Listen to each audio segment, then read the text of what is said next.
following is a chapter reading by the Worm Audiobook Project. Please support the original author at parahumans.wordpress.com. Thank you and enjoy.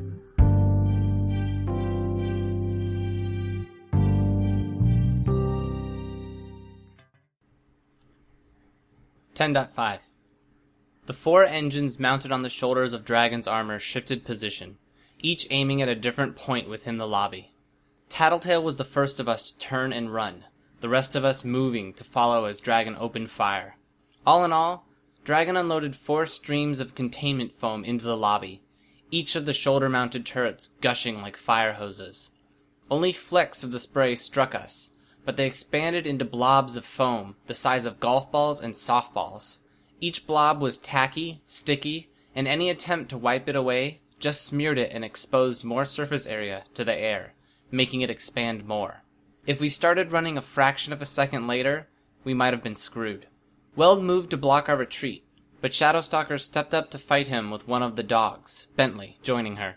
It made for a pretty effective combination, as Weld couldn't swing hard enough to hurt the dog without risking hurting his teammate. The way Regent was having Shadowstalker fight, there was no self-preservation or defense, which worked out to being a more effective combat style than anything else in its own way. I was pretty sure Weld had never fought someone who was actively trying to get hit. I'd been drawing my bugs closer to the building since we arrived, and I brought them into the fray as Dragon continued to lock down the lobby with the spray. The first tactic I tried was blocking the spray with the bugs. I didn't intend to stop the spray exactly, but I hoped that I could cause the bugs to catch it and drop down atop Dragon, sticking to her. It didn't work. The spray was too strong, and the bugs were blasted much too far away. Only 1 or 2 landed on her, and even then, I doubted the positions were that ideal. Instead, I adjusted my tactics.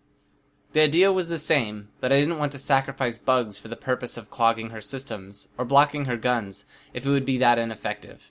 I gathered some bugs on anything that looked like a sensor, glass panes or openings in the armored vehicle, and I set the rest to gathering on the shattered glass that littered the floor of the lobby. The feet of the insects and arachnids had seta, or small hairs, which branched further into setulas.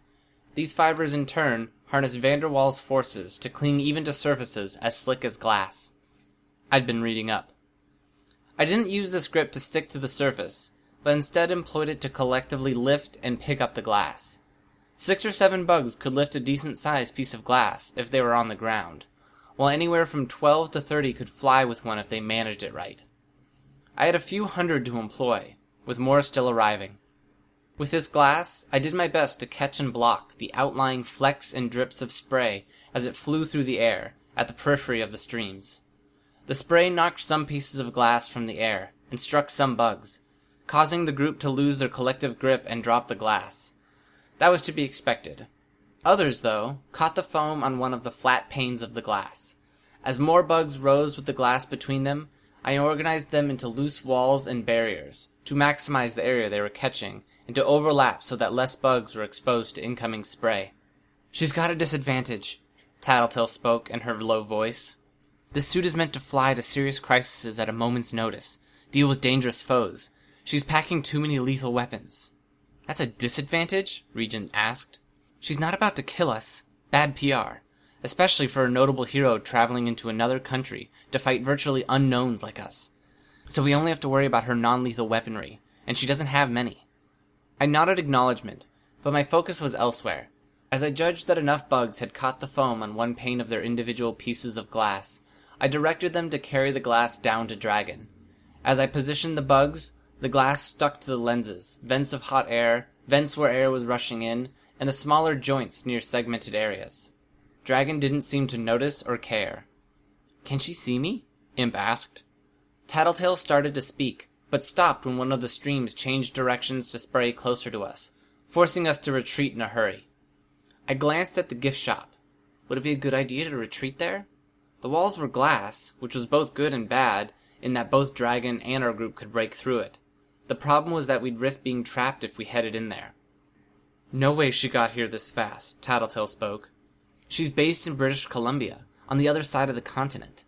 This has to be remotely controlled, like the one she used to fight Leviathan, which means the only eyes on you are digital and—" "She's not," Regent interrupted.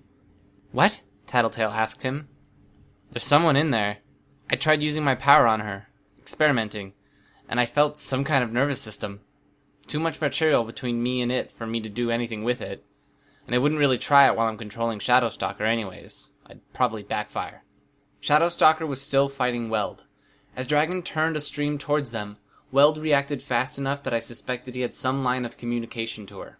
He backed out of the way, and Shadowstalker and the dog both moved in the other direction, with a stream splashing where they had been brawling a second before, blossoming into a pile of foam as tall as they were, separating the two groups of combatants. Most of my first wave of bugs had either been shot out of the sky by errant bits of spray, or had placed their initial pieces of glass and were going back for more. This wasn't a KO hit, and Dragon was too good to let something this minor stop her. However, it might delay or hamper her. The real issue was that this was too slow, and we were on a tight time limit. Less than a minute, and the Protectorate would arrive. Their team was smaller with recent deaths and Arms Master's retirement, and I hadn't heard about any new recruits. Then again, I hadn't heard about the Ward's new recruits, and here Weld was, being annoyingly persistent. I was assuming he was the new leader, given his tone with Shadowstalker. I wonder if being ridiculously tenacious was a job requirement for being in charge of the wards.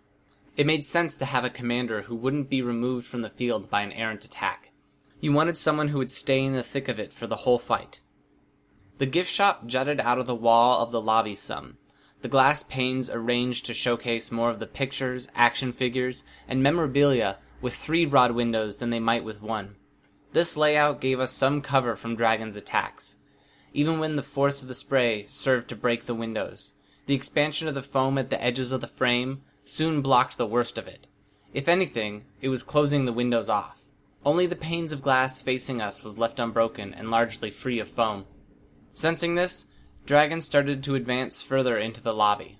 Her broad mechanical feet began hissing with vapor, and the goo my ground-born bugs were hauling toward her began to run, losing its consistency and stickiness.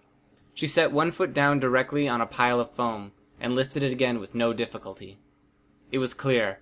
The foam wouldn't hamper her. So she's piloting that thing then? Imp asked.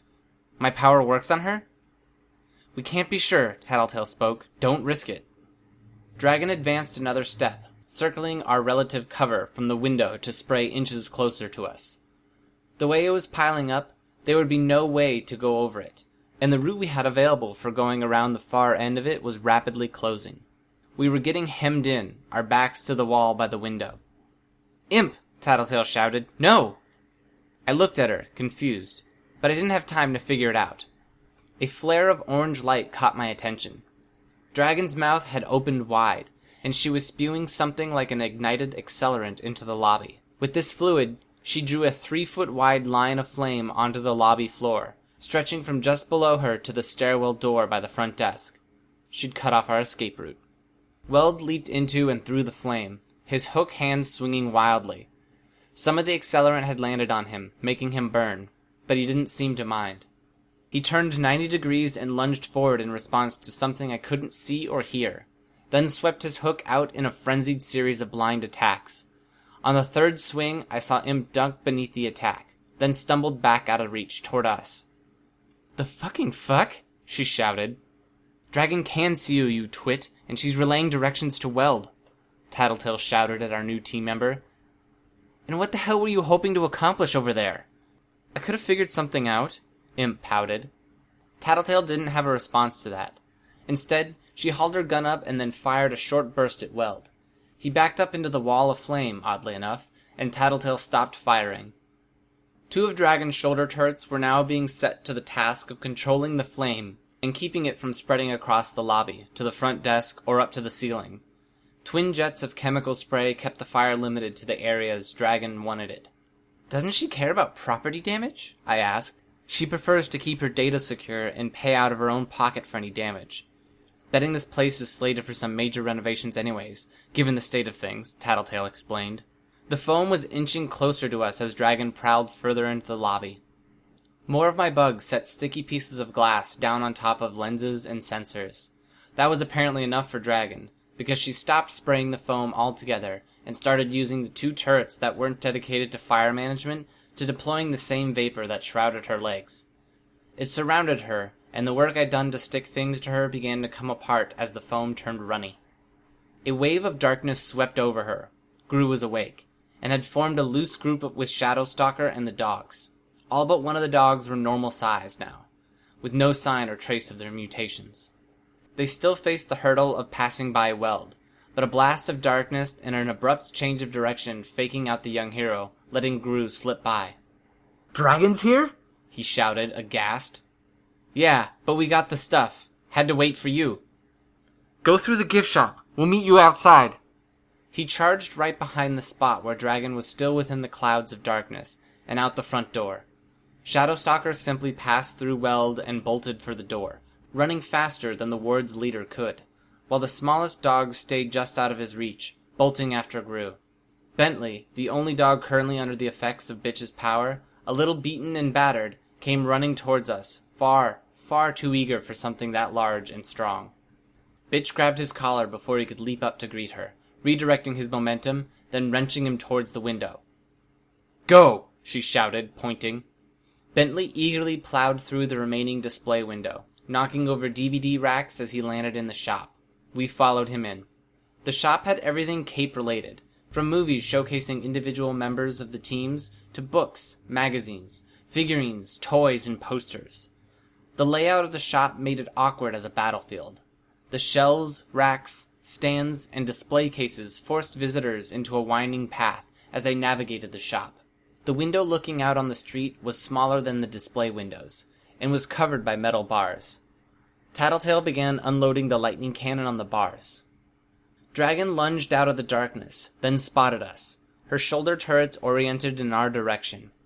We ducked behind a heavy wooden magazine stand filled with Cape magazines and tourism pamphlets as Dragon opened fire with 2 streams of containment foam.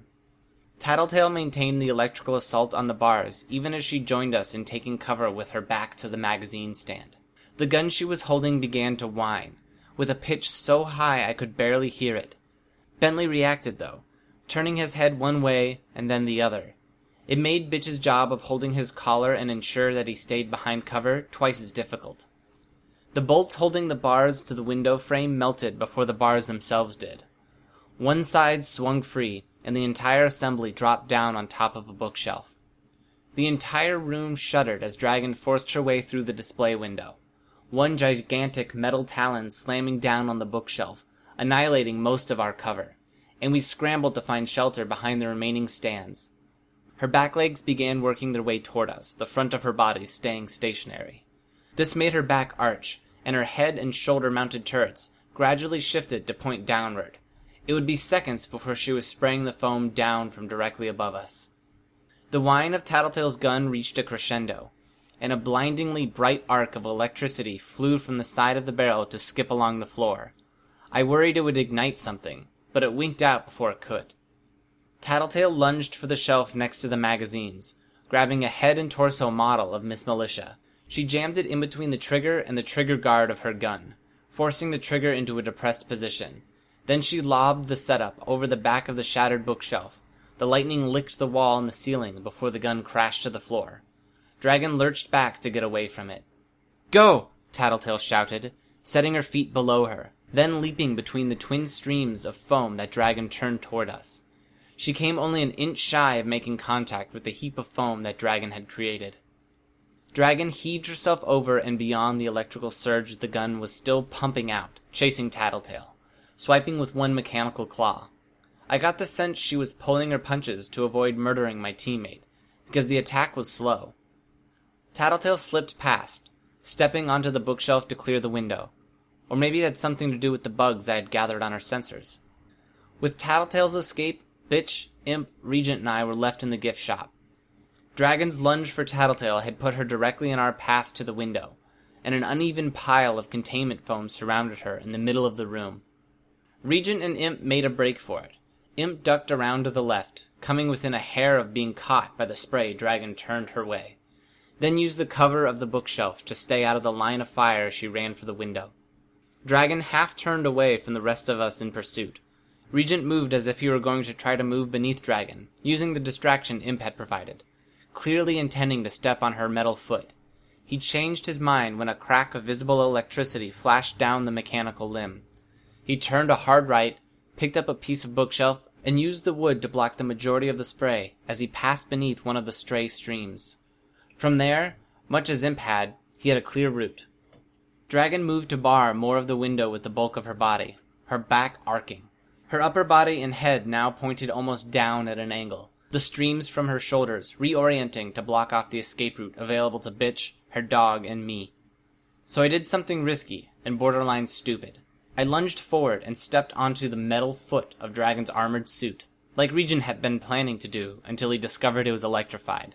I had known the same spider silk I'd used for my costume was insulated against electrical charges. Had even put that into practice in my fight against Armsmaster during the fundraiser. This was something altogether different. I could feel the faint tendrils of electricity snake over the surface of my body, though I only stepped on the metal foot once. I couldn't tell if the source of the electricity was the gun Tattletale had rigged and thrown. Dragon's tail was close enough to it for the electricity to flow to her, or if it was from Dragon's body itself. Though the footing was unsteady, I was careful not to touch the metal leg with my upper body, and even turned my head away, risking throwing myself off balance, so my hair wouldn't make contact with it. As I understood it, the biggest danger the electricity posed was that my body would become part of the circuit. If the circuit included vital organs, I'd be a goner, and that kind of closed circuit could happen if the electricity could run from my hand and through my heart on the way to my foot. The gamble and assumption I was working with was the electricity followed the path of least resistance. Insulated costume versus vapor in the air, it would travel through the vapor. Insulated costume versus metal leg, it would travel down the leg. Either way, I was glad when I didn't burn my foot, or have it get fried or go numb. I was damn glad I didn't die. With all this consuming my attention, I was caught off guard when something large brushed against me while I was mid-leap. The impact threw my airborne momentum off, drove me to one side. My first, most immediate thought, before I even considered the source of the attack, was where I was about to land. It was reflexive, but I sent a spray of bugs out from the armor near my glove, scattered them onto the area just in front of me. Before I had even figured out what my bugs were sensing, I reacted to their signals. I slammed my arm out, rigid, my hand splayed, and felt a jarring pain as I tried to absorb my entire body weight with one arm and force myself away. I felt a lack of traction as my hand made contact with something soft and squishy. My maneuver was too minor to make a real difference, but I managed to buy myself a precious few inches. My hand, arm, and shoulder were caught in the containment foam. I tried to raise myself to see Dragon looming above, but the foam offered only a rubbery resistance. It had set with the contact bonded to my costume. I was pinned face down on the ground. What I did see as I raised my head as high as I was able, Bitch was astride Bentley, who'd grown large enough to ride, and they were standing near the window leading into the street. I could only see her eyes behind the plastic of her mask, and everything else was communicated through her bearing, her posture, the angle of her head. I'd seen something similar when I'd first met her. It hadn't been Dragon that knocked me into the foam. Dragon turned her upper body to strike at Bitch. As she moved, her back leg was close enough that some of the vapor was getting on me, slowly liquefying the foam. It was too slow to matter. Dragon had me. Her stainless steel jaws snapped for Bentley, but the dog was already slipping out of the window. Bitch had dismounted and was running to one side, heading off in a different direction to exit at the far end of the window, which left me in the gift shop with Dragon. I have sworn a responsibility to protect that data, she said as she turned her attention to me. She sounded surprisingly normal. Her voice was clearly digitized, but it was still too human to match the massive metal frame. Can't help you there. One of my teammates has it. Where are they taking it? I stayed silent. Your teammates left you. I've read the file on what happened after the Endbringer attack. Hard feelings? Something like that. If they aren't going to be loyal to you, why protect them? Because someone else was depending on it. But I wasn't going to say that aloud. The whine of the lightning gun increased by an octave. I saw Dragon's upper body shift in reaction. Move the insects away from my suit, now, Dragon ordered me. Why would I? Now, she ordered. And there was an urgency in her tone that banished any suspicion on my part that there was a ruse or that somehow it might serve my interest to disobey. I withdrew my bugs, but I kept them poised to return if needed. Dragon moved back, and her body coiled around the spot where the gun had fallen. Segments meeting to loosely interconnect with one another, forming a dome-shaped encasement. 2 shoulder turrets began dispensing foam directly downward into the dome. Count yourself fortunate, Skitter. I've never killed a criminal without explicit permission and all the filed paperwork, and I'm not about to start with you. I'll be in contact. What? I had to raise my voice to be heard over the high-pitched whine. I couldn't figure out what she meant. Think about what I said. Take a close look at those priorities of yours. The vapor had melted enough foam that I could pull myself free and stand. I got 5 paces away before the whine ceased. A second later, lightning began to spill from the gun in overtime. Dragon's body served to block the vast majority of it, but a few arcs slipped through the cracks in her body. The full meaning of her words struck me the moment the gun detonated. A large portion of her suit was destroyed, as was one of the limbs. Dragon fell to one side. She saved me? Regent had said Dragon was inside, piloting it, hadn't he? I stepped closer, trying to see if she was okay. Regent was right. There was something, in the suit of armor. It looked like a fetus. The features were crude, barely humanoid in any sense of the word. The eyes were half-formed, and had no nose, only a beak-like mouth. The head was half again as large as the body below the neck. Wire wove in and out of the orifices. It turned to look at me, then made a low mewling sound. The metal around it began to glow red-hot, then white-hot. Burns consumed the thing, and the flesh changed to a charred black texture as the metal of the frame began to melt and dissolve. Whatever had happened with the Dragon Slayers, it seemed Dragon was dedicated to eliminating all traces of her work when her suits were damaged. But was that Dragon? No.